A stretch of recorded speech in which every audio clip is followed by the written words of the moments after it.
In the previous module, we learned the concept of anomaly and how to calculate it using satellite climate data records. In this module, we'll further expand the concept of anomaly to climate variability and learn about how we can use satellite data to monitor climate variability such as El Nino, Southern Oscillation, or ENSO. The concept of climate variability often refers to the temporal variations of the atmospheric and ocean systems around its mean states. This usually occurs at a longer time scale ranging from monthly to seasonal, annual, and sometimes decadal. This is very different from the weather variability at subdaily to daily scales. As seen in the figure below, climate variability can make the detection of climate change signals a bit more challenging, as it can overwhelm the signal that we might observe. You may recall El Niño-Southern oscillation in day 2. That's a very important phenomenon of climate variability. Variability can be caused by both natural events and human activities, such as volcano eruptions. A great example is the eruption of Mount Pinatubo in 1991. The volcanic eruption in 1991 injected many small particles into the air, which caused a cool down in the temperature as shown in the figure on the right. Also, El Nino and La Nina events can affect the temperature and the precipitation across the globe. The right figure shows the variability of observed global surface mean temperature since the 1950s and identified several natural events that caused the variability, such as the eruption of Mount Pinatubo, as well as El Nino in the 90s and La Nina in the 90s.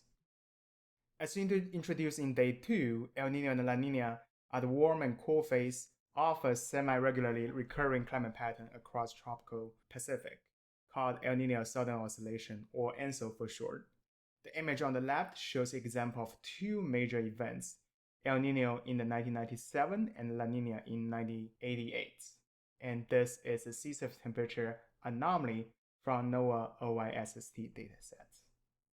Just as a refresher, ENSO is one of the most important climate phenomena with an impact on ocean temperature, precipitation, wind, and the cascading global impacts for both the physical system as well as human system. The recurring pattern of ENSO typically happens every 3 to 7 years, bringing notable global impacts.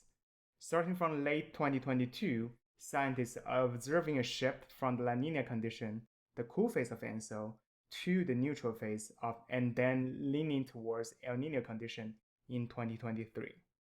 So you may ask, how can satellite data help the ENSO monitoring and prediction? The observational data is critical to monitor the evolution of ENSO in the tropical ocean. That's why there are really strong and sustained investments from the scientific community to improve the monitoring capability using various platforms like buoys to monitoring the evolution of ENSO. And high-quality satellite sea surface temperature, or SST, as we started developing in the 1980s, can provide robust information for ENSO to monitor the evolution of it and with high accuracy and frequency. This data can be combined with in situ observations for ENSO monitoring. Satellite sea surface temperature data are often used to force climate model simulations additionally, and also can be assimilated into real analysis dataset, such as the data you use in day 2. They help us better predict and forecast ENSO and prepare for the upcoming ENSO events. In this tutorial, you will learn how to calculate the monthly sea surface temperature anomaly using NOAA's optimal interpolation sea surface temperature climate data records via NOAA's Physical System Laboratory. And you will also use the monthly SST anomaly to calculate the Ocean Nino Index, a common index for ENSO monitoring from these satellite-based datasets. After that, you'll also learn how to compare satellite-based index with model-based index for ENSO monitoring in the exercise.